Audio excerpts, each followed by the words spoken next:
Now, on News Talk 105.9 WMAL. O'Connor and Company. It's 6:06 now on Monday morning. Look at, see, this is what happens when you go on vacation. I'm back. It's Labor Day. Larry O'Connor here.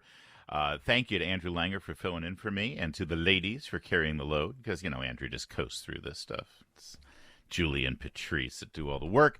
Back from Ireland and ready to bear down all the way through the holidays. Julie Gunlock, thanks for being here on this Labor Day. It was great. We missed you, but it was great with Andrew, but I'm glad you're back. I am glad I'm back. I couldn't. There's a lot of stuff that went on, and I was dying to be on the radio and talk about it. So here we go. At 6:35, Mark Mix is going to join us about Labor Day. And the jobs number, 705 Joe DeGeneva, of course. I'm ready for him. 7:35, Mary Catherine Ham. 8:35, Christian Toto on the passing of Jimmy Buffett. Thomas Jefferson High School. We've been talking about this. You know, they changed their admissions policies because equity, because Black Lives Matter, because, you know, I'll put it bluntly.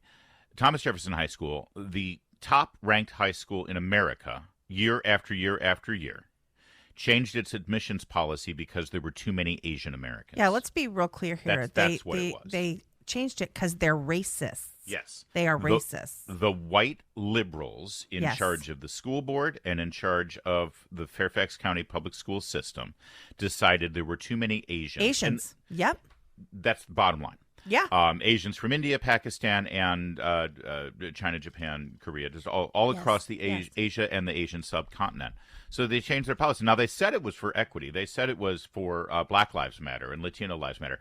But the single racial group that benefited the most from the new admissions policies, white kids. Yep. Their kids. Yep. Their kids. The white liberals' kids. That's who changed these policies. So it's been 2 years now, I think, that parents have been fighting this. Black parents, Asian parents have been fighting this in Fairfax County, and it's still in flux. They're still waiting for court decisions to determine how this might play out. But in the meantime, the policies have stayed because the elected officials on the Fairfax County School Board, mostly white liberals who are racist against Asian Americans, they have wanted to make themselves feel good by putting in these new policies that don't reward students for merit and hard work and studying and getting good grades, but and the intangibles, the ecosystem of our diversity. And I want to say that the parents who are fighting back in Fairfax, there's a lot of parents fighting back, but I really want to give a shout out to some of the Asian parents that are fighting back. Suparna Jutta and Asra Nomani, of course, tip of the spear on the fight to return TJ back to a merit-based system. They have been doing incredible work and have taken quite a lot of harassment in that community by those white liberal racists. The admissions policy now, basically, if you are a student who through elementary school and middle school have worked your butt off, gotten all of your assignments in, gotten great grades, tested well, studied hard, deferred enjoyment, deferred playing, deferred just vegging out on your device, deferred watching television, deferred all those things, and instead, and by the way, let's not just keep the parents out of the equation. Parents who have been thoughtful in ensuring that their children learn good study habits and actually get to the point where they could be admitted to the #1 high school in America. Many of those students who I just described and many of those parents I just described were not allowed into Thomas Jefferson High School because of one factor and one factor only, and that is the color of their skin or the shape of their eyes. That's right. That's the new policy. Now, what are the results of that policy? U.S. News & World Report, they rank the top high schools in the country. That's how we knew Thomas Jefferson was the #1 school, because it was the U.S. News & World Report rankings that determined so. As of the latest publishing, just out this weekend, after 3 years in a row as the #1 school, the results of the new admissions policy that are not based on merit are in. Thomas Jefferson High School has now dropped to 5th. Now, the 5th school in the nation is a great record. But it's not a great record when you were #1 in the country. Yeah. Year after year after year. And in one fell swoop, they dropped from 1st to 5th. Because, and that's, you know what? Mission accomplished. That's what they wanted. Yeah, exactly. And they got what they wanted. They got what they wanted. And, you know, there's some question as to when this data the years that this data changes. But the bottom line is TJ is no longer admits kids solely based on merit. Right. And there are racial considerations now with bringing kids in. And, I want to say also, it is so unfair to bring kids into TJ who cannot handle that type of environment or that type of academic sort of rigor. It's not fair to bring kids in who aren't ready or haven't, at this point or up till now, worked that hard. They are being thrown into an environment that, again, is, sort of accelerated or much too difficult. And so, the thing that really bothers me is that, they want to, bring certain kids into this environment who, again, because they didn't take a test to get in or they didn't score high enough, but they're let in anyway. And that puts the faculty at a disadvantage. It's a really tragic situation. And again, this is what racist policies do to people. Well, it's also what horrible COVID policies do to people. Let's be clear here. They use the 2020-2021 school years, right? Which, of course, were when Fairfax County refused to allow children back into the school, when parents were screaming, when other schools from around the country did allow kids back into the classroom, but Fairfax County refused to do so. Now, according to the Washington Post, this data actually predates when the change took place with regard to merit-based admissions. Yeah. However, I remember the 2020-2021 school year, and they had already the principal on the ground had already implemented this attitude of change. Yeah. It's actually forced some parents to just look elsewhere and go right to private schools instead of even entertain going to Thomas Jefferson High School. This train was moving then. So the train was moving, and this is a result of that. In other words, next year it will drop even more. Yes. And let's just be clear, the drop in academic achievement coincides directly with Fairfax County School Board's refusal to allow students back into the classroom, even though in Florida, in Texas, in Tennessee, in North Carolina, they all let their kids back into schools after the first wave of COVID nonsense. So this is all roads lead to the school board. Yeah, and let's be clear, they shoved through these changes even though there were parents at TJ, a very active group of parents at TJ that were saying this is a bad idea, we shouldn't do this, there was no conversation. No. There was no sitting down with different groups to hear, what those parents thought. No, it was shoved through, and then those parents were smeared if they objected, right, as racists. So, I mean, the Fairfax County School Board is... it's time for change. It's time for change. Well, but if COVID didn't make you mad enough, this should. But let's be clear. I mean, again, Thomas Jefferson High School in Fairfax, Virginia, #1 school in the nation. Now, because of COVID policies, because of race-based admissions policies, because of change of attitude from the school board and the school system, and the emphasis on equity, the school is now #5. It's dropped from 1st to 5th, and I believe it will continue. That's equity to in drop. action, folks. That's equity. That's what equity does. We can't have that kind of achievement. Right. We can't have that. We can't have that. And you don't. You don't. Congratulations. You've created well exactly. Done. Yeah. 6:15 WMAL traffic and weather.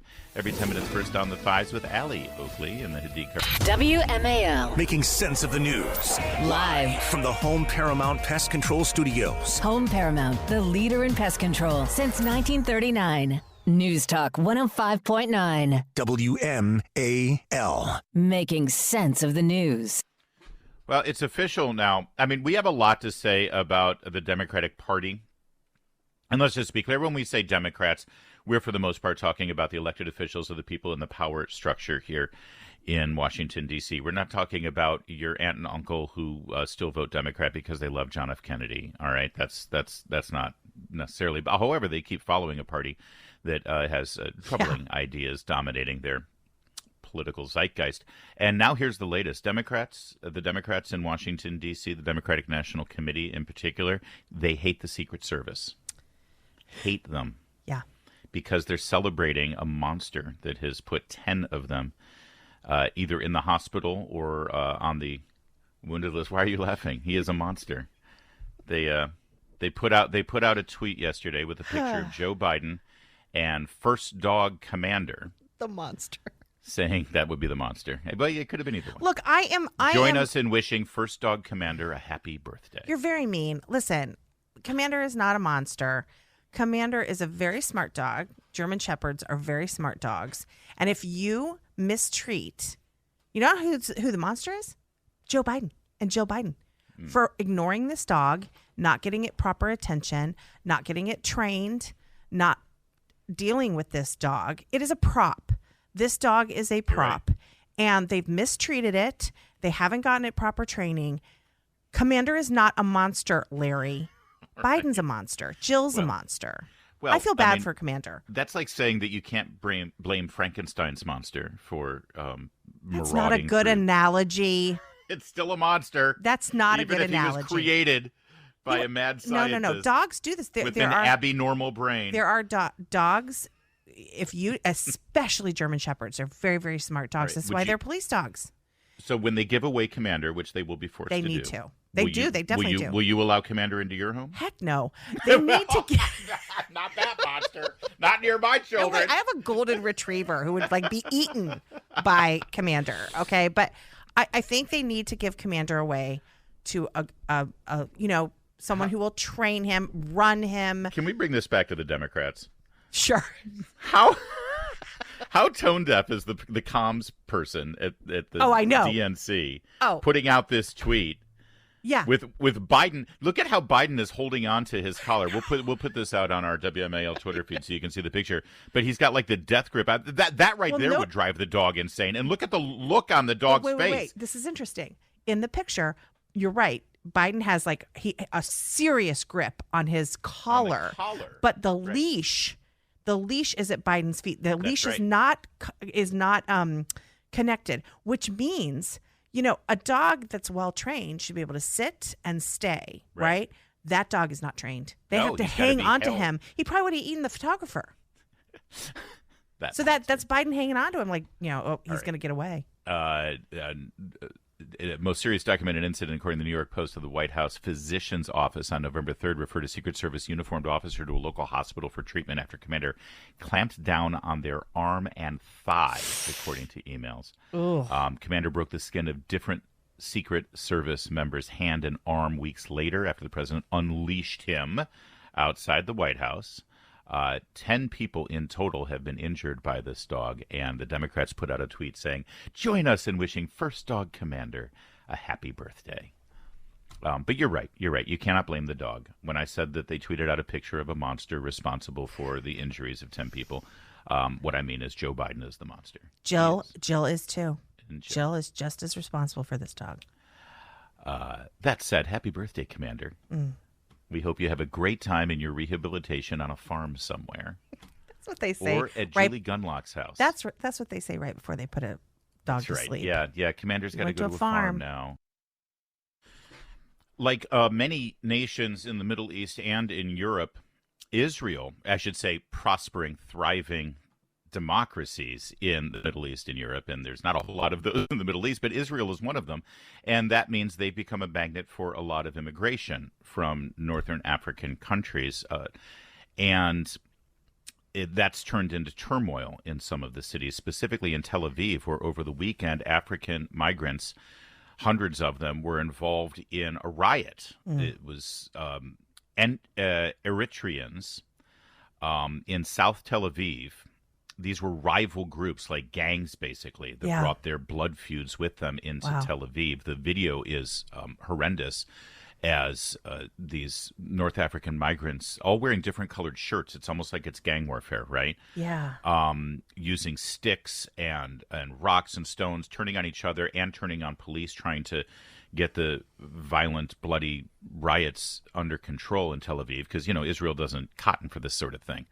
Well, Prime Minister Benjamin Netanyahu made an announcement yesterday saying, "You're gone. Done. We will deport you all immediately." They're rounding them up, and they'll be removing all of the migrants from Eritrean, all of them, whether they were involved in the riots or not. He said, "No, I'm done with this. We allow you here. We bring you here to our civilized, prospering economy and our culture, and we expect you to, follow the rules, and you're not.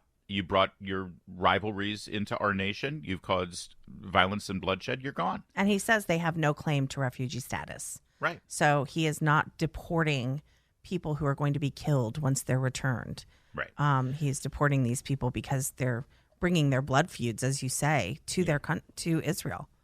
Now, he said in his statement afterwards, after the meeting, that he said, I want harsh measures against the rioters, including the immediate deportation of all those who took part, but they're now re-examining all of the refugee claims for the 1,000 supporters of the Eritrean government who were involved in the violence. Literally over 1,000 people now, they've said, whether they picked up a rock or stick, if they were involved, if they were supporters, if they're sympathizers, they're gone. Yeah, yeah. This is the way. Now, On News Talk 105.9 WMAL. O'Connor and Company. It's 6:36 here on O'Connor and Company on this Labor Day. Thanks for joining us. Whether you're heading to work or not, we'll get you going and get you informed with everything you need to know, starting at 7:05 with Joe DeGeneva, then at 7:35, Mary Catherine Ham, 8:05, Alberto Ortiz, President and CEO of Job Creators Network, and then at 8:35, Christian Toto on the passing of Jimmy Buffett. I'm Larry O'Connor alongside Julie Gunlock. Happy Labor Day. Happy Labor Day. You know, the right to work movement, the pendulum has swung multiple ways in this country with Labor Day and the labor movement in this country. I think it's fair to say that in the industrial age, there was a time when people were exploited by robber barons. Yeah. The Carnegies, the Rockefellers, all Democrats, by the way. And they exploited individuals, and there was, I think, a need for organized labor. And then, of course, organized labor became incredibly powerful and exploitative in their own right. Yes. Of people in the unions, where we needed laws, right to work laws, which were very simple.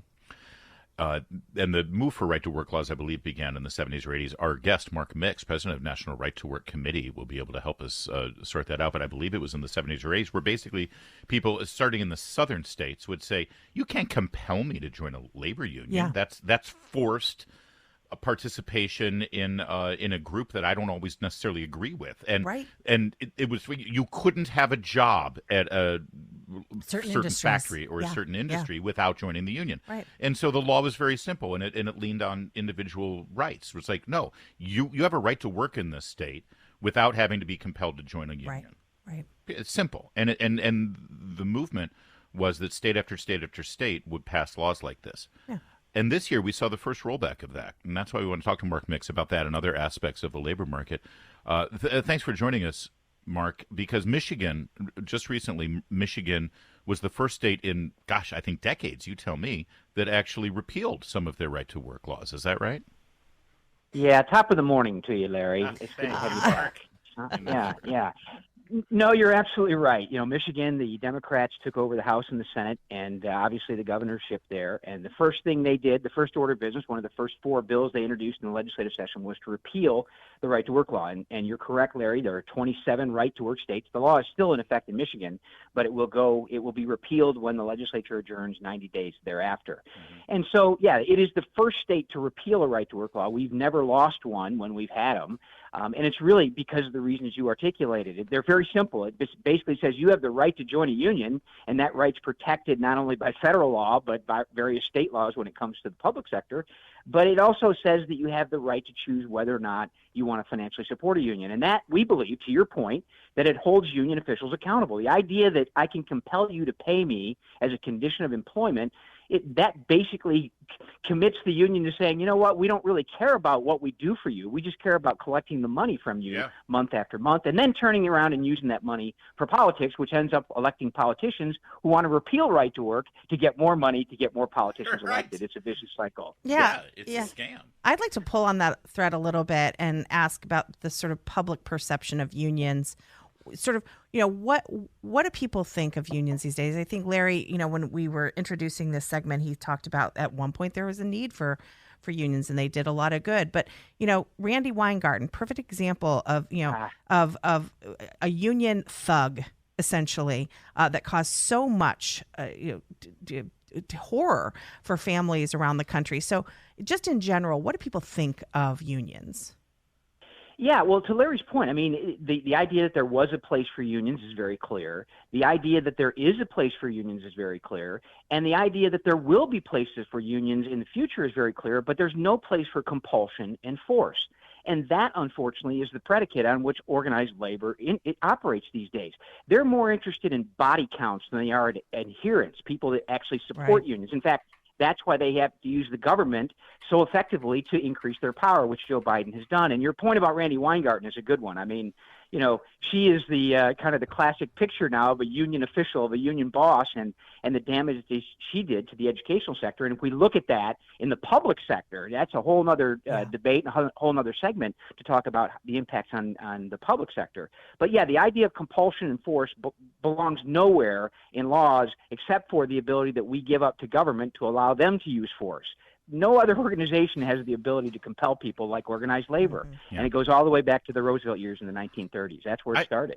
I grew up in Michigan. I was a child in the 70s, and I don't have a whole lot of memories of it, but one of the memories I have is friends of mine in elementary school whose dads lost their jobs because of the unions. Frankly, they were working in Michigan.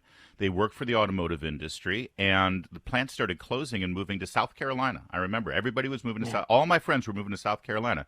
Why? Well, because the labor laws are different down there. And Michigan, you could argue, never fully recovered from so many of the plants leaving Detroit, leaving the southeastern Michigan area. And so it's pretty ironic that Michigan would be the first state to roll back these laws now, because they were actually, their economy was starting to free up and sort of lose dependency on the automotive industry, and now they're just walking right back into the path that they were in the first place. Yeah, that's exactly right, Larry. And, you know, when we talk about right to work in Michigan, we talk about the lost decade, which was the 2002 to 2012, and that was when manufacturing, and to your point, it started way back when, but it really accelerated during that period, that decade of 2002 to 2012.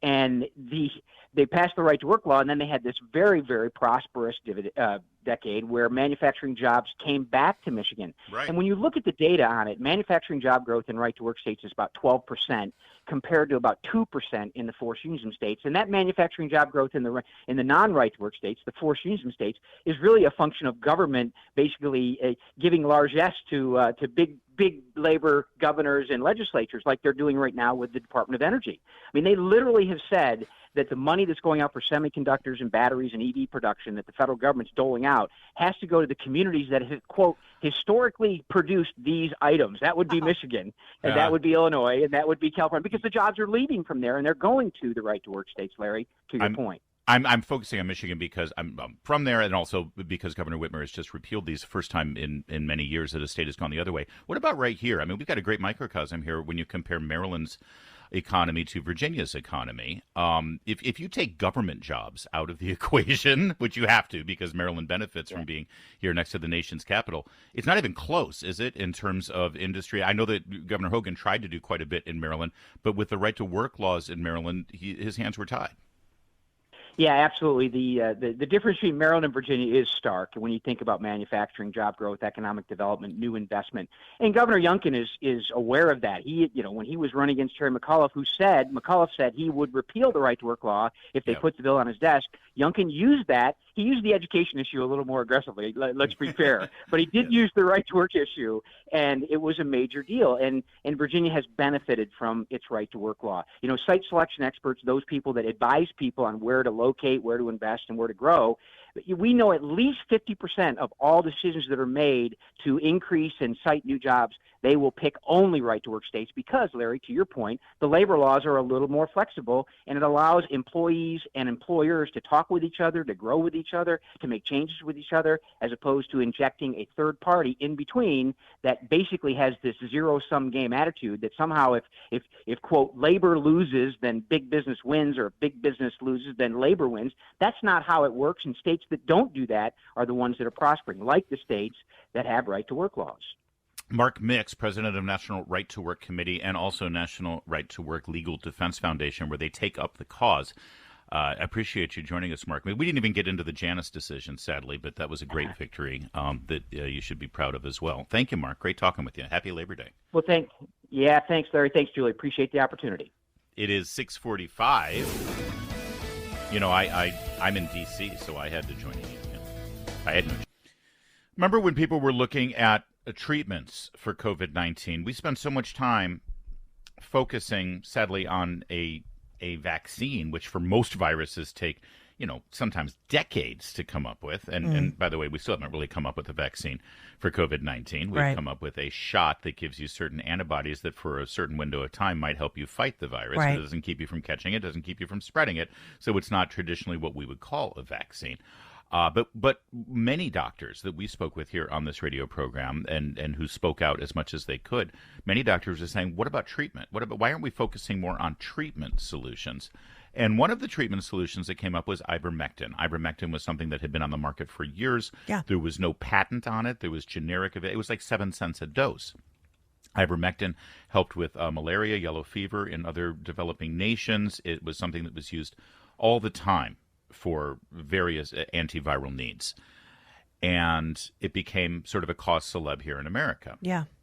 And somebody, some liberal columnists or person with the Democratic Party probably came out with this idea that, that's only used for animals, for horses. Yes. And for sheeps. Cows. Right? People are killing themselves because they're taking horse medicine. They're taking a cow Trump, shot. Yes. Because MAGA. Yes. The FDA even tweeted out, "You are not a horse." Yeah. Remember that? Yeah. Remember? Do not take this drug. You are not a horse. Yep. A federal appeals court now is allowing a lawsuit to go forward against the Food and Drug Administration for discouraging ivermectin use. The 3 doctors behind the suit who are suing the FDA said that it oversteps their bounds by aggressively messaging against the medication, specifically with that tweet. Yeah. The FDA is now saying, that was not meant to be medical advice. I kid you not. That's their argument in open court right now. Yeah, this judge, though, he said the FDA is not a physician. It has authority to inform, announce, and apprise, but not to endorse, denounce, or advise. And by saying that, they denounced it. Of course they did. They shamed people. Yes. They mocked people. Yep. And this is a federal agency, the FDA, saying, don't use this. And it's funny, I saw a Joe Rogan interview with Bill Maher over the weekend, and they were talking, why did they even do that? Why go out against a drug? And Joe Rogan said, well, I'll tell you why. Because the only way they could get the emergency use authorization for the vaccine was if they could demonstrate that there was no other option. That's right. There were no treatment options. That's right. And here there was a treatment option that cost only 7 cents a dose. No one's going to make money off that. Yeah. So we got to get our vaccine now. And it is so damaging because the FDA does have an important role in developing and approving drugs. And now no one trusts them. Yep. No one trusts them. Public health is in a serious situation in this country now. If another thing happens, and people understandably will not take their advice. Right. Yeah, exactly. And these doctors, by the way, their lawsuit is a very interesting one because they were public in saying, hey, this ivermectin thing can actually make a difference. And the FDA doing that, the doctors are saying, you harmed our reputation. Yes. You basically told the world that we were prescribing horse medicine. Yes. And so they're suing them for defamation, and it's going to be fascinating to see how it develops. But isn't it amazing, Larry, that it's going to take a lawsuit to get the FDA to finally say, you know what, we were jerks. Of course. Yep. Yeah, it is amazing, and it's disgusting at the same time. We'll be watching that.